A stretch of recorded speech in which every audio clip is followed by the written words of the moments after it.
Hi, I'm Chef Gail Sokol and welcome to my kitchen. Remember the Wicked Witch of the West? You know, the Wizard of Oz? Water wasn't her thing. Well, chocolate doesn't love water either. So did you ever melt chocolate like straight in a double boiler and it seizes up and it gets like hard and clumpy and you have to throw it out because it doesn't melt at all? I'm going to tell you why and how to prevent it. But before I get started, I want you to click the notification button so you can see all my videos and tips coming up. All right, so the Wicked Witch of the West, you threw a little water on her and she melted. Chocolate, it's the opposite. Chocolate has a natural starch in it that when one drop of water, if there's one drop, and I mean one drop of water, and a bowl that you melt your chocolate in isn't completely dry, it will seize up. And I've had it happen.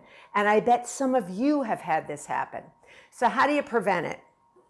Well, if you put some oil or butter in with your chocolate, it's not going to seize up because it's a fat-based ingredient and it's perfectly fine and will melt beautifully.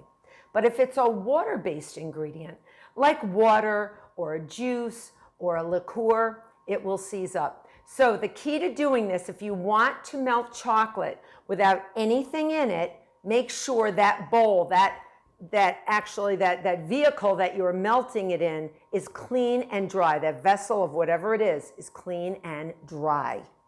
Now, if you want to put a little liquid in your chocolate and melt it beautifully so it doesn't get clumpy, for every 1/4 cup of chocolate, you want to put in up to 1 tablespoon of a water-based ingredient. So if I had a 1/4 cup of chocolate and I wanted to melt that, I could put in at least 1 tablespoon of a water-based ingredient and it won't clump or seize up. But if it's less than that, it will seize. It will become hard and brittle and you will have to throw it out. So if you want to melt your chocolate by itself with nothing in it and not have this happen to you, do as I say and take the tip from Chef Gail Sokol. I hope you become a subscriber. I hope you watch all my videos. Till next time.